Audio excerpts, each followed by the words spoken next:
दिनों से 12 भावनाओं पर अनुशीलन चल रहा है।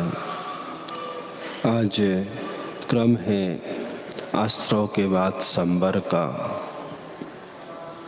यह संसारी प्राणी अनादिकाल से निरंतर लगातार कर्मों का आश्रव कर रहा है और वह कर्म ही हमें संसार में जकड़े हुए हैं। कल आपने नाव का उदाहरण सुना था। छिद्र सहित नाव में निरंतर जल प्रवेश कर रहा है, नैया डगमगा रही है, उसका संतुलन खो रहा है और अब तब डूबने की स्थिति में है। ऐसी स्थिति में नाव को कैसे बचाया जाए? तो आचार्य कह रहे हैं कि सबसे पहले उन छिद्रों को बंद करो। क्या करो? उन छिद्रों को बंद करो जिससे कि जल प्रवेश हो रहा है। फिर उसमें से संचित जल को उलीचो। तुम्हारी नाव का संकट अपने आप दूर हो जाएगा। इसी प्रकार अनवरत कर्मों का आगमन हमारी आत्मा में हो रहा है। कर्म का रिसाव हमारे जीवन में पल प्रतिपल चल रहा है। इससे हमारी आत्मा का कर्म से जुड़ाव हो रहा है। हम उससे कैसे बचें, यह आज संबर भावना बताने के लिए आ रही है कि संबर भावना में उन संचित कर्मों को आने के द्वार को बंद करना, जो कर्म हमारे इस आत्म तत्व की ओर आ रहे हैं। कैसे आते हैं कर्म?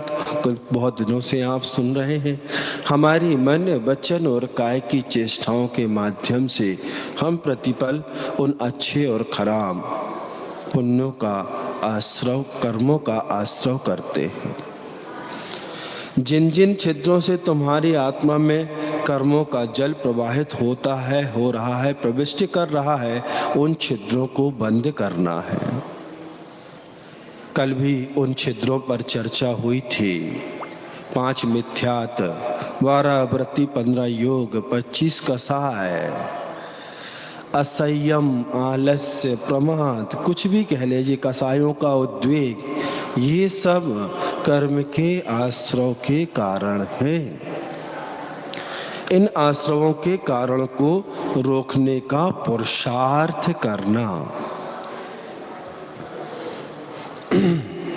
बड़ा दुर्लभ है।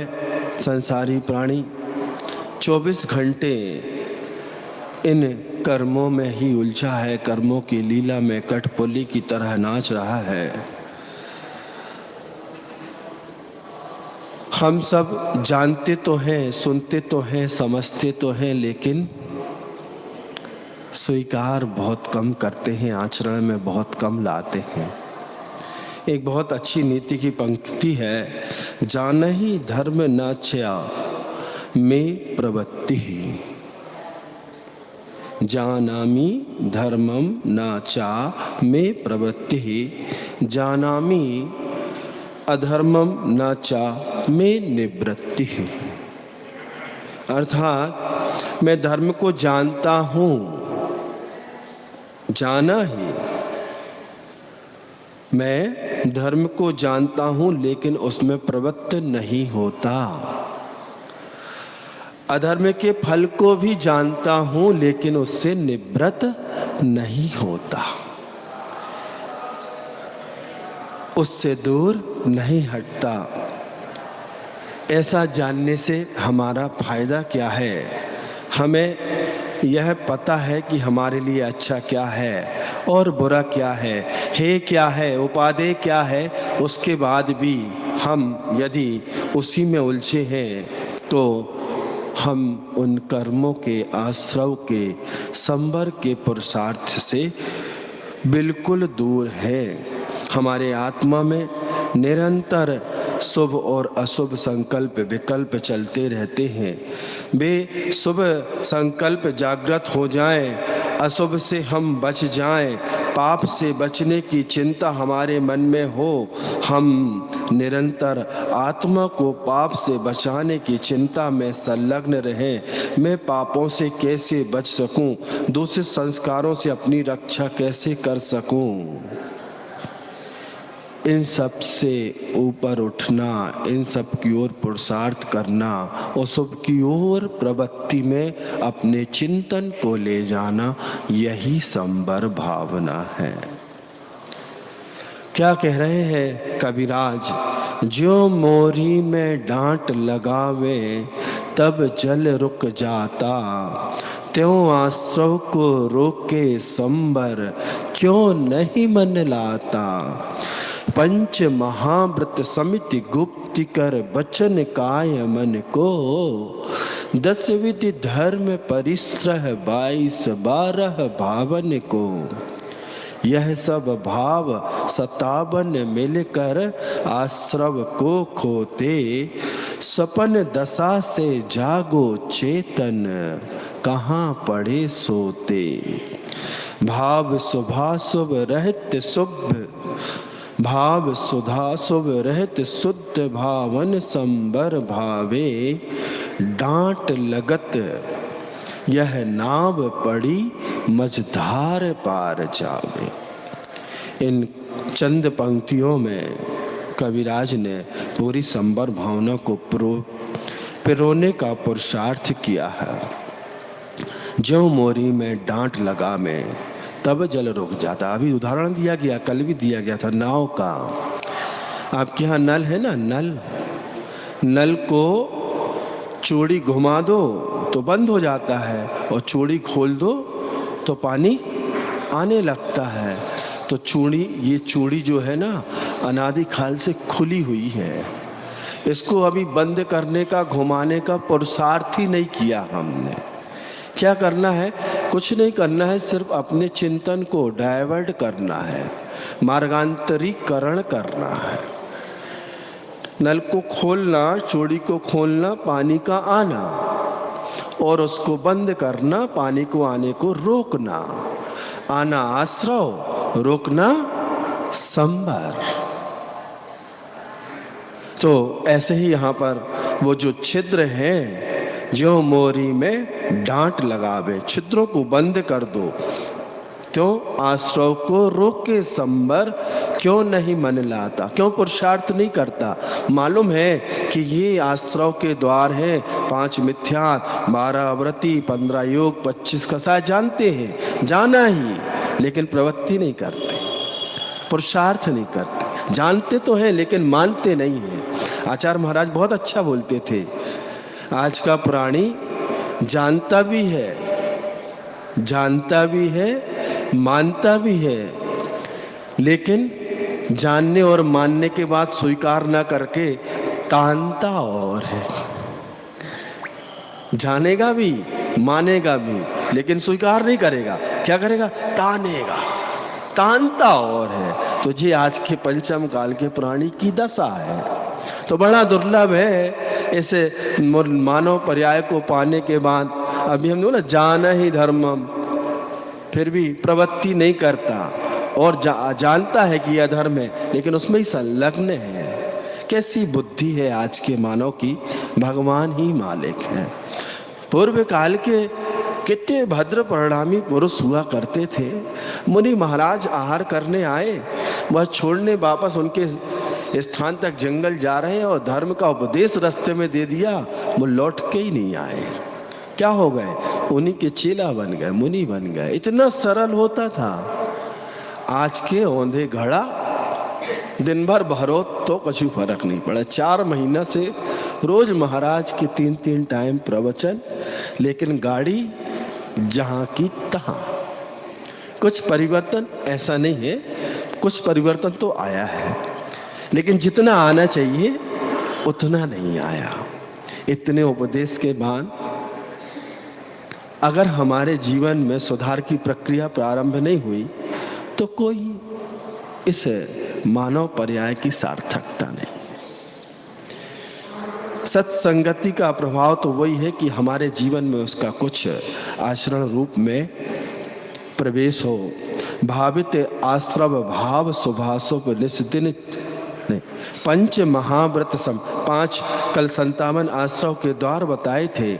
आज उनके संवर के 57 कौन से मार्ग हैं वो इसमें बताए जा रहे हैं। कौन कौन से हैं?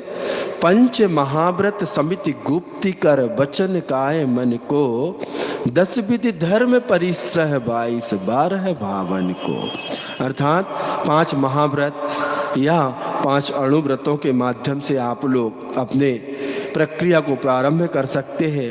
वैसे संवर तो 5 महाव्रत के माध्यम से ही होगा। 5 समिति महाव्रतों के लक्षण के लिए 5 समितियां बताई, सब आपको मालूम है, बहुत पहले से बता रहे हैं। 5 समिति और 15 योग,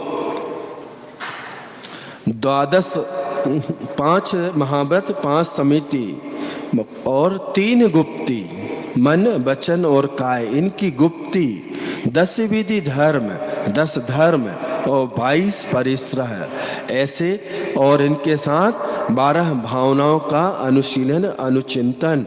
इस प्रकार से उन 57 आश्रयों के द्वारों को रोकने के लिए ये 57 संवर के साधन हैं। महाव्रतों के माध्यम से, गुप्ति के माध्यम से, मन की गुप्ति, वचन की गुप्ति, काय की गुप्ति, इन पर क्या करना? इनके उन भावों पर, परिणामों पर नियंत्रण स्थापित करना। काय की चेष्टाएं यत्नाचारवक हों, वचन यत्नाचारवक बोले जाएं, मन यत्नाचारवक पूर्वक उपयोग हो। सब खेल मन का है, उस पर नियंत्रण स्थापित हो जाए तो सब अपने आप नियंत्रण।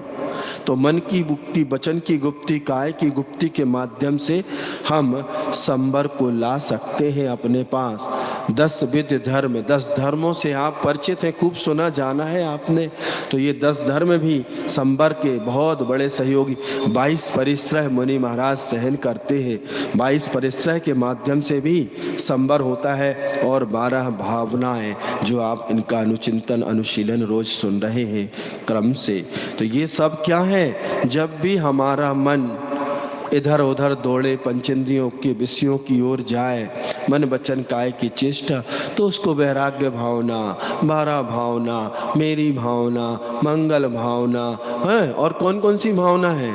बहुत सारी भावनाएं हैं। एक सुंदर हाइकू है, सुना दें। गुरु मुनि श्री योग सागर जी ने बोला था, मेरी भावना, मेरी भावना तेरी भावना भी हो, तेरी भावना भी हो मेरी भावना, मेरी भावना। आगे पीछे मेरी भावना है, बीच के 7 अक्षर याद कर लो। तेरी भावना भी हो मेरी भावना। तो क्या है मेरी भावना? मेरी भावना है कि आप सबका कल्याण हो, आप सब भी आत्मा के उत्थान के पथ को प्रशस्त करें। क्या हो? तेरी भावना। परस्परोपग्रहो जीवानाम का सूत्र है। तो तेरी भावना भी हो, क्या? मेरी जो भावना है, ऐसे हम सबके हित की विपाक विचय धर्म ध्यान के माध्यम से चिंतन करके अपने मन को, वचन को, काय को स्थिरता प्रदान कर सकते हैं। तो भावना भावनाशनी भी होती हैं और भावना भाववर्धनी भी होती हैं। तो सब खेल भावों का है, परिणामों का है। हमें संसार में रहकर भी संसार से न्यारे कैसे होना है, यह हमें संवर भावना से सीखना चाहिए। होकर सुख में मग्न न फूले, दुख में कभी न घबरावे, मेरे पाप अभिमान छोड़ जग नित्य नई। सुख हो चाहे दुख हो, दोनों में समता का भाव रखो। सुखी रहे सब जीव जगत के, कोई कभी ना घबरावे।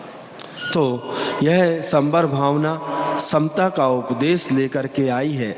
जैसे जैसे हमारे अंतरंग में समता का भाव जागृत होगा, यह समता बहुत बड़ा सूत्र है।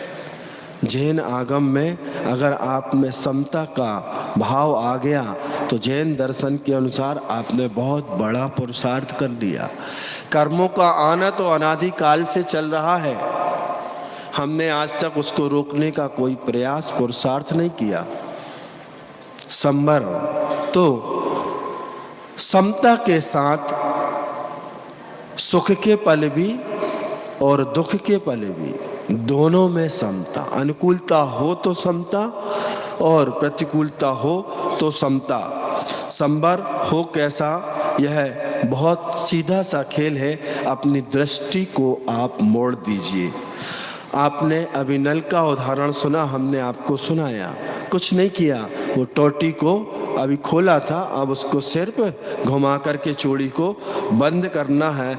इसी तरह हमारी जो चेतना है वह बहिर्मुखी होगी, बाहर की ओर आएगी तो वह कर्मों का आश्रय होना शुरू हो जाएगा। और जैसे ही उस टोटी को बंद किया तैसे ही हम अंतर्मुखी हुए, अपने अंतरंग की ओर गए, आत्म तत्व की ओर गए, तो कर्मों का आना अपने आप रुक जाएगा। तो आश्रय चेतना को अंतर्मुखी करना ही वह कर्मों के आगमन को रोकना है। हम बाहर की ओर आएंगे, संसार की ओर आएंगे तो हम बहिर्मुखी होंगे और इससे वह कर्म हमारी चेतना पर हावी होंगे।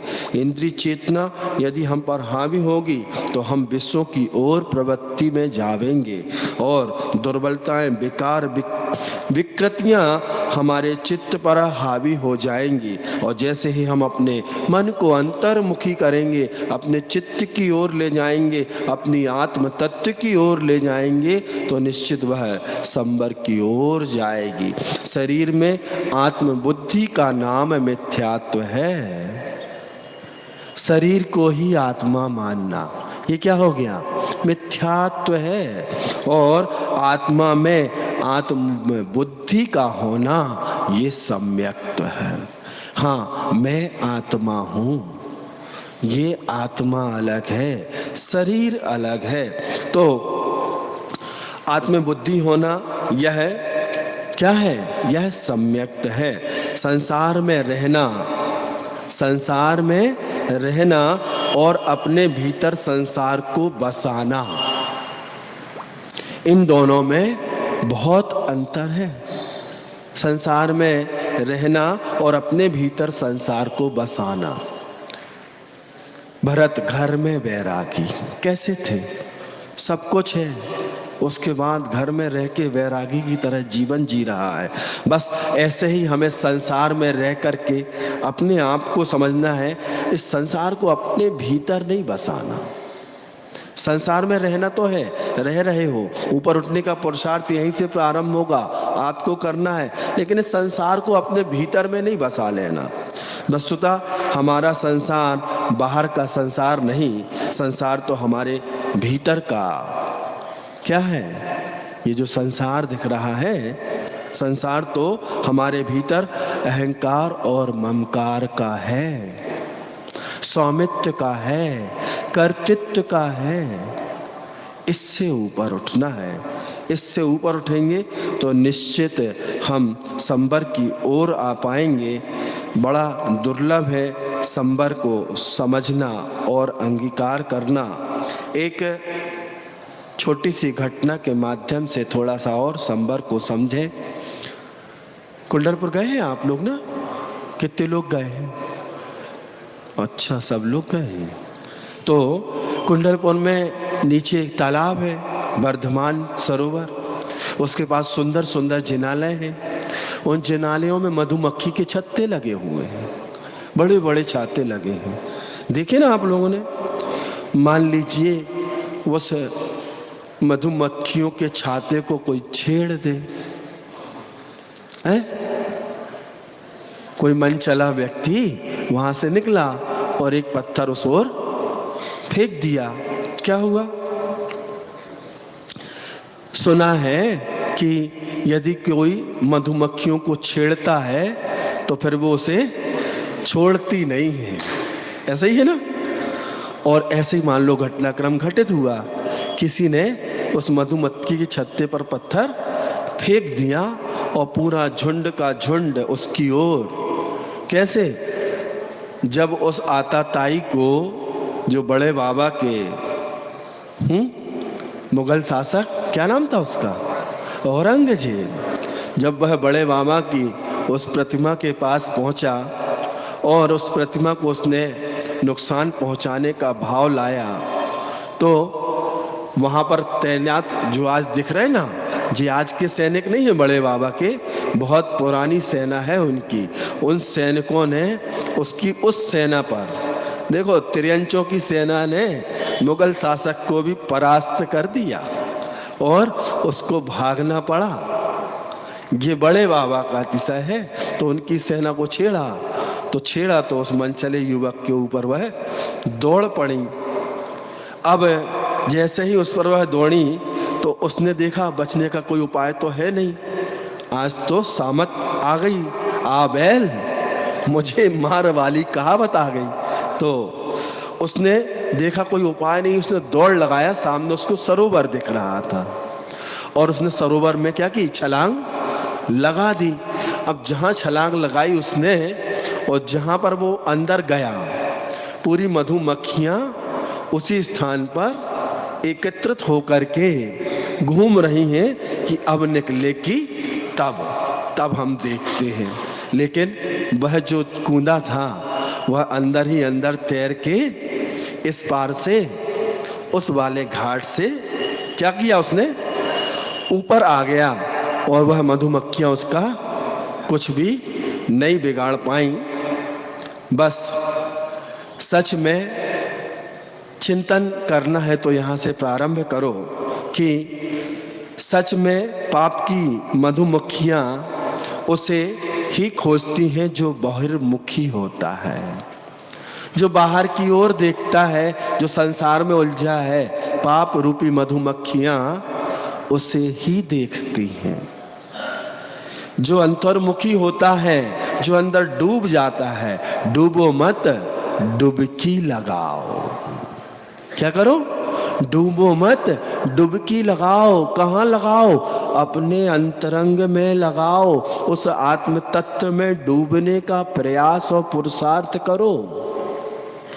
नहीं, हम उसमें डुबकी लगाना छोड़ के कहाँ तैर रहे हैं? संसार के उन प्रपंचों में हम उस संसार से आकर्षित हो रहे। हमने कहा संसार में रहो तो, लेकिन संसार को अपने अंतरंग में मत बसाओ। संसार में रह के वैरागी रहो।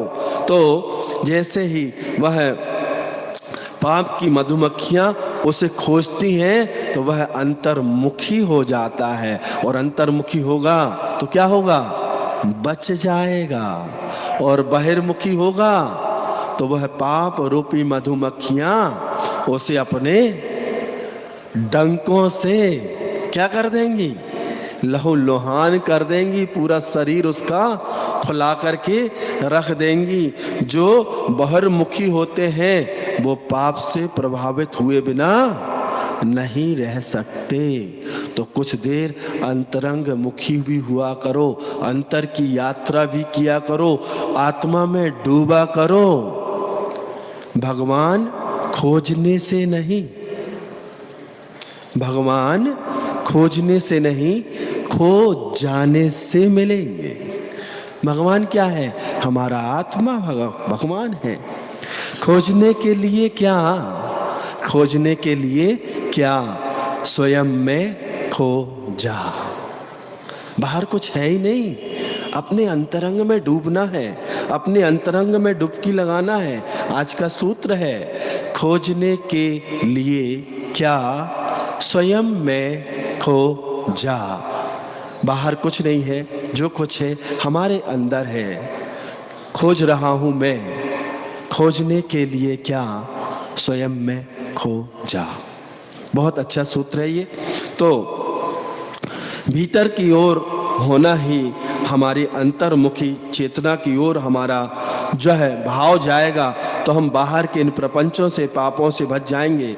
भीतर डूब जाओ, अंतर्मुखी हो जाओ तो अपने आप की सुरक्षा हो जाएगी। संत कह रहे हैं, आचार्य कह रहे हैं, तुम भीतर जाओ, तुम जैसे ही भीतर जाओगे, अंतरंग की ओर जाओगे, तो तुम भीतर जाओ, अर्थात जैसे ही तुम भीतर प्रवेश करोगे तो तुम भी तर जाओगे। तो संबर भावना आज यही संदेश दे रही है कि इन पापों से हमें कैसे बचना है, इन 57 आश्रव के द्वारों से हमें अपनी कैसी रक्षा करना है। 5 महाव्रत, 5 समिति, 3 गुप्ती, 10 धर्म, 22 परिश्रय और 12 भावनाएं, यह सब भाव 57 मिलकर आश्रव को खोते। स्वप्न दशा से जागो चेतन, अनादिकाल से उन सपनों की दशा में पड़े हुए हो, डूबे हुए हो और इस संसार को ही सब समझ रहे हो, तो उस स्वप्न दशा से जागो।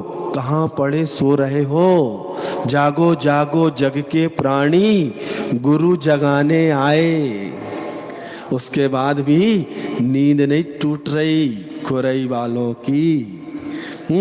तो भाव शुभाशुभ रहत शुद्ध, भावन संबर भावे। भाव शुभाशुभ, शुभ भाव और अशुभ भाव से रहित शुद्ध भाव की ओर हमारा पुरुषार्थ हो, वही संबर भाव है। डांट लगत नाव पड़ी, मझधार जावे पार जावे। उस डांट में आपने, उस छेद में एक कपड़ा लगा दिया या मोरी लगा दी, कुछ भी लगा दिया, तो कर्मों का आना, पानी का आना रुक गया। और जिसमें डांट लगा दी, पंचर बना दिया, तो निश्चित है वह आपको लक्ष्य तक ले जाएगी। तो हमें ऐसे संसार रूपी नाव से ऊपर उठने के लिए संबर का सहारा लेना पड़ेगा। कल आपने आश्रव के बारे में सुना, आश्रव के भावों पर ब्रेक लगाने के लिए आज संबर की भावना आई।